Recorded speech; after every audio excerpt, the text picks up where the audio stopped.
Hello प्यारे बच्चों, कैसे हो? आशा करता हूँ आप लोग बहुत अच्छे से होंगे। तो चलिए, welcome back in your YouTube channel prime coaching centre. I am Madan sir. आज आप लोग को क्लास 9th का अपने छोटे छोटे प्यारे प्यारे बच्चों के लिए, जी हाँ, तो जल्दी से फटाफट अपनी कॉपी पेन निकाल लीजिए। क्लास 9th के लिए अपने प्यारे प्यारे बच्चों के लिए चैप्टर नंबर 4 लेके आया हूँ, लीनियर इक्वेशन इन 2 वेरिएबल। चलिए, बहुत इंपॉर्टेंट चैप्टर है क्योंकि ये क्लास 10th में कंसीडर करता है। आपको थर्ड चैप्टर जो pair of linear equation in 2 variable में पढ़ेंगे, उसके लिए ये चैप्टर जानना बहुत ही ज़रूरी है। तो देखिए बच्चों, सबसे पहले इस चैप्टर को करने के लिए हम कुछ इसमें 2-3 चीज़ों को जान लेते हैं जो बेसिक चीज़ें हैं, फिर इस चैप्टर को स्टार्ट करते हैं। तो चलिए, let us start chapter number 4।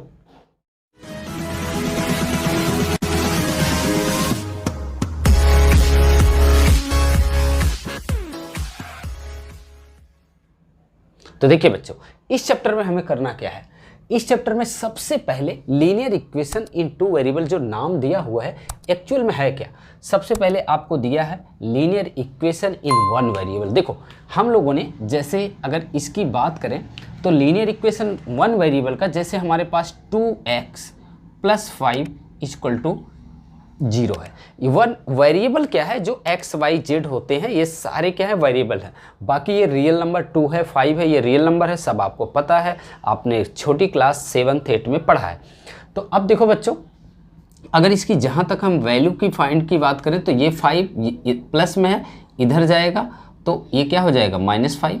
x की वैल्यू अगर हम 5 फाइंड आउट करें तो -5, ये 2 कहाँ आ जाएगा, डिनोमिनेटर में, यानी ये अपॉन 2 आ जाएगा। यानी इस तरीके से ये हमारी x की वैल्यू आ गई। ये 1 वेरिएबल था, तो अगर 1 वेरिएबल इक्वेशन है तो उसकी 1 वैल्यू आएगी, राइट। लेकिन अगर यही 2 वेरिएबल है, आगे है solution of linear equation in 1 variable के बाद में हमारा आता है कि लीनियर इक्वेशन इन 2 वेरिएबल। हमें पढ़ना है लीनियर इक्वेशन इन 2 वेरिएबल।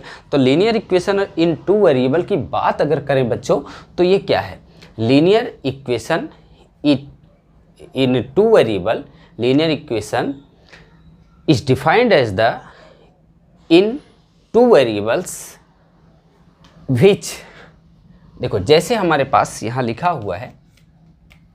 अब यहाँ पर लीनियर का मतलब आपको समझना होगा जिसकी पावर डिग्री 1 हो, और इक्वेशन का मतलब है, आपको पता है, इन 2 वेरिएबल जिसमें x y 2 हैं।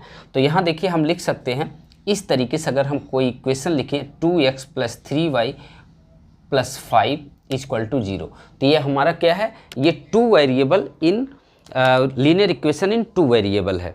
तो बच्चों, अगर हम क्लियरली अगर हम इसको लीनियर इक्वेशन इन 2 वेरिएबल की बात करें, तो अब यहाँ पर देखें कि x के बगल क्या है 2, 3 y के बगल क्या है 3, ये क्या है 5 कांस्टेंट है, इसमें कोई वेरिएबल्स नहीं। तो यहाँ पर 2 वेरिएबल्स हैं, एक यहाँ पर, एक यहाँ पर। तो ये क्या हुआ, लीनियर इक्वेशन इन 2 वेरिएबल हुआ। लीनियर क्यों हुआ, क्योंकि इसकी पावर सिंगल है, तो लीनियर इक्वेशन हुआ।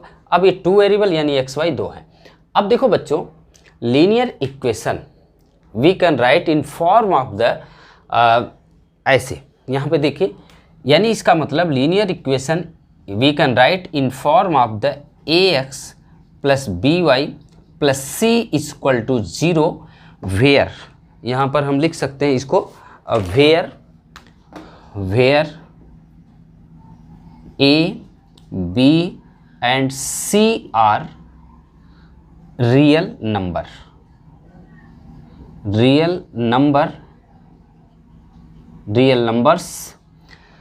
बट ये ध्यान रखिएगा, a not = 0 and b not = 0।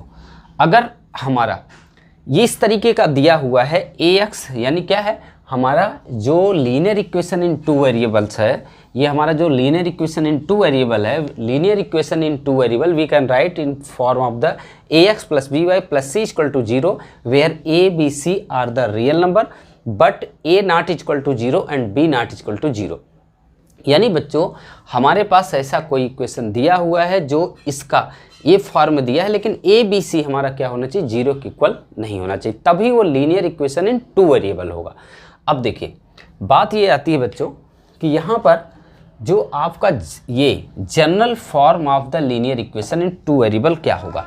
तो ये जो मैंने आपको लिखा है ना, ये ax plus B Y plus C equal to 0, यही आपका क्या है, general form of linear equation in two variable.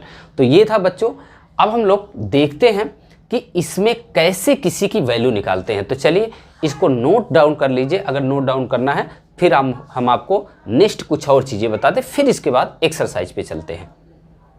तो देखिए बच्चों, पहला क्वेश्चन हमारे पास दिया हुआ है, the cost of notebook is twice the cost of pen, right a linear equation in two variable.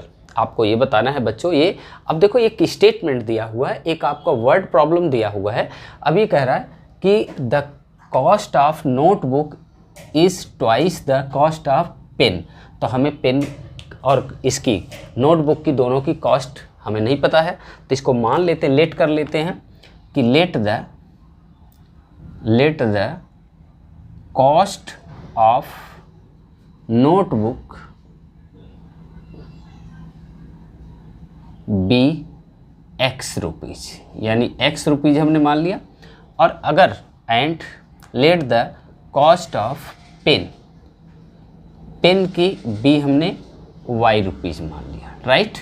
अब देखो ये एक्स और वाई मान लिया, लेकिन according to the question ATQ, according to the question क्या कर रहा है कि कॉस्ट ऑफ नोटबुक आपने क्या माना, एक्स माना, तो एक्स इज इक्वल टू अब 2 टाइम्स ऑफ द पेन, तो 2 टाइम्स पेन का कितना वाई, तो ये 2y हो जाएगा। लेकिन इसको रिप्रेजेंट करना है आपको as A ax plus B Y plus C equal to 0 में, यानी जनरल फार्मूला में।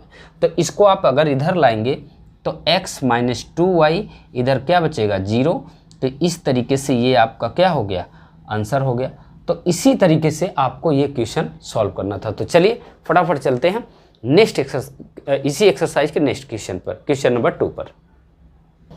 तो चलिए बच्चों जल्दी से फटाफट हम लोग क्वेश्चन नंबर 2 करते हैं। यहाँ देखो सेकंड में दिया क्या है, सेकंड में दिया है बच्चों, express the following linear equation in form of ax plus, यानी इसको क्या करना है, express in form of ax plus B Y plus C equal to 0 के फॉर्म में आपको करना है, और उसमें a और b और c की वैल्यू आपको फाइंड आउट करना। बहुत सिंपल है। देखो बच्चों, तो देखो जैसे फर्स्ट है, फर्स्ट में देखो हमें क्या है, जो हमारा यहाँ हम लिख लेते हैं फर्स्ट और सॉल्व। देखो हमारा जो सॉल्व है, किसी भी इक्वेशन को हम किस फॉर्म में लाएंगे, ax जो हमारा जनरल फॉर्म है, ax plus B Y plus C equal to 0, ये दिया हुआ है, इसी के फॉर्म में आपको लाना है। तो इसको देखो 2x तो 2x है, लेकिन ये 3y है, 3y लिख दो, कोई प्रॉब्लम नहीं। लेकिन ये जो है इसको RHS में, इसको LHS में लाएंगे तो माइनस 9.35 का बार इक्वल टू क्या होगा 0। अब अगर इससे हम कंपेयर करें तो इसे हम देख सकते हैं बेटा कि a की वैल्यू क्या होगी 2, b की वैल्यू क्या होगी 3 और c की वैल्यू होगी 9.35 का बार। तो ये था आपका आंसर। तो चलिए इसी तरीके से सेकंड में देखें बच्चों, सेकंड में देखो यहाँ ऑलरेडी ये इसमें c की वैल्यू तो है नहीं, यहाँ पे ऐसे लिख देंगे -2x plus 3y equal to 0। तो जब c की वैल्यू नहीं है तो आप ऐसे भी इसको लिख सकते हैं, c का जिस वैल्यू को नहीं दिया उसको 0 लिख लीजिए इक्वल टू 0। अब ax plus B Y plus C के फॉर्म में ये तीनों हमने लिख लिया। अब इसे कंपेयर करेंगे अगर इससे, यहाँ इस स्टैंडर्ड फॉर्म या जनरल फॉर्म से, तो a की वैल्यू क्या होगी -2। हाँ, ये x के बगल जो वैल्यू होती है वो क्या होती है a की, तो a की वैल्यू -2, और b की वैल्यू क्या हो जाएगी 3, और c की जगह आपका क्या है 0। ये आपका आंसर हो गया। इसी तरीके से आप आ जाइए, यहाँ की बात करें बच्चों, ये थर्ड था, ये थर्ड था, सेकंड ऊपर है। तो सेकंड अगर हम बात करें बच्चों, सेकंड का, सेकंड नंबर क्वेश्चन का देखें तो ये भी आपका दिया हुआ है कि क्या x minus Y upon 5 -10 equal to 0। तो ये ऑलरेडी याद रखिएगा, जिसके बगल में कोई भी कोफिशिएंट नहीं होता उसके बगल 1 मानते हैं। तो यानी a की वैल्यू क्या हो जाएगी, x के बगल कुछ नहीं 1 है तो a की वैल्यू 1, और b की वैल्यू क्या हो जाएगी, माइनस है ना, तो 1/5 हो जाएगा जी। अब c की वैल्यू क्या होगी, -10 आपको दिया है, तो ये हो गया आपका सेकंड। अब देखो थर्ड तक हो गया, फोर्थ की बात, फोर्थ को चलो मैं यहीं लिख देता हूँ बच्चों, क्वेश्चन नंबर 4। देखो अगर यहाँ पर हम इसको लिखें क्वेश्चन नंबर 4, देखो ये दिख रहा है बच्चों, ये दिख रहा है क्लियर? अच्छा चलिए ठीक है। तो अब देखो 4 को अगर हम यहाँ लिखें 4 नंबर x = 3y, लेकिन आप इसको इधर लाओगे, इस फॉर्म में बनाओगे, तो ये क्या हो जाएगा x - 3y। अब ये तो इधर आ गया, अब क्या बचा इधर 0, लेकिन आपको a और ax + by के फॉर्म में c की वैल्यू नहीं है, तो c की वैल्यू कुछ नहीं था, आप इसको +0 मान लो और = 0। अब इससे ax + by + c से कंपेयर करेंगे तो a की वैल्यू क्या होगी 1, b की वैल्यू क्या होगी -3 और c की वैल्यू क्या होगी 0। तो देखिए 5 नंबर बच्चों। इसी तरीके से 2x - 5y, ये 5y इधर आ जाएगा तो +5y + 0 = 0। क्यों? देखो 2x है यही रहेगा, -5y इधर आएगा तो +5y हो गया, और ये उधर c की वैल्यू कुछ नहीं, मैंने 0 लिख दिया। अब इसे कंपेयर करके a की वैल्यू क्या हो जाएगी बेटा 2, b की वैल्यू क्या हो जाएगी 5, c की वैल्यू 0। अब देखो 6 नंबर, 6 हमारा 6 क्या है, यहाँ पर 3x + 2, ये आपका बहुत अच्छा क्वेश्चन है, इसे ध्यान से देखिए। 3x + 2 = 0, लेकिन ये ax + by के फॉर्म में +c के फॉर्म में लिखना है। बच्चों ध्यान रखिएगा, यहाँ देखिए x वाला दिया हुआ है, y वाला नहीं दिया, c की वैल्यू दिया है।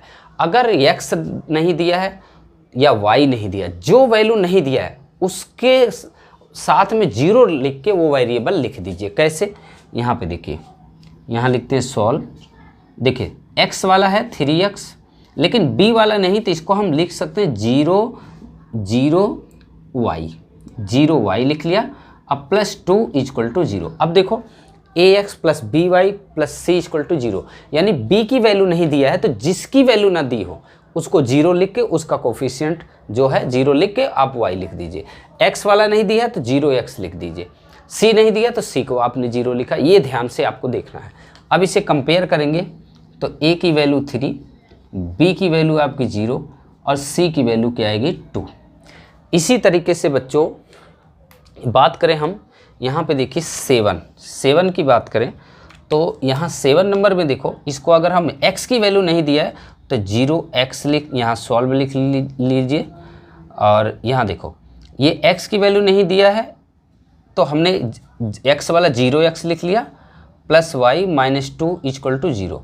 अब इसको a की वैल्यू अगर ax + by + c से कंपेयर करेंगे तो x के बगल वाला यानी 0 है, यानी b की वैल्यू क्या है, y के बगल कुछ नहीं तो 1 माना जाएगा, c की वैल्यू क्या है -2। ठीक है। इसी तरीके से बच्चों यहाँ देखो, इसको अगर हम लाएं इधर तो इसको इधर लाएंगे तो क्या हो जाएगा -2x और ये +5 = 0 बचेगा। लेकिन यहाँ y की वैल्यू नहीं है तो क्या लिखेंगे -2x, ये दिखाई दे रहा बच्चों, दिखाई दे रहा क्लियर? तो अब 0y + 5 = 0। ठीक है। अब देखो ध्यान से बच्चों, यहाँ देखो अब इसे कंपेयर अगर करेंगे तो a की वैल्यू क्या हो जाएगी, a की वैल्यू हमारी क्या हो जाएगी -2, b की वैल्यू 0 और c की वैल्यू क्या हो जाएगी 5। तो ये था बच्चों आपकी एक्सरसाइज 4.1। और अभी तक आप लोगों ने चैनल को सब्सक्राइब नहीं किया तो फटाफट चैनल को सब्सक्राइब कर लीजिए, ताकि जब भी मैं लाइव क्लास लूँ या रिकॉर्डेड वीडियो अपलोड करूँ तो आपको मिल जाए आसानी से। तो चलिए थैंक यू सो मच, मिलते हैं नेक्स्ट एक्सरसाइज में 4.2 में, जो बहुत इंपॉर्टेंट है। वो एक्सरसाइज जैसे अब बढ़ते जाएंगे वो 10th क्लास के लिए बहुत इंपॉर्टेंट एक्सरसाइज 4.2, 4.3। ओके, तो चलिए थैंक यू सो मच, अपना बहुत ध्यान रखिएगा। जय हिंद, जय भारत।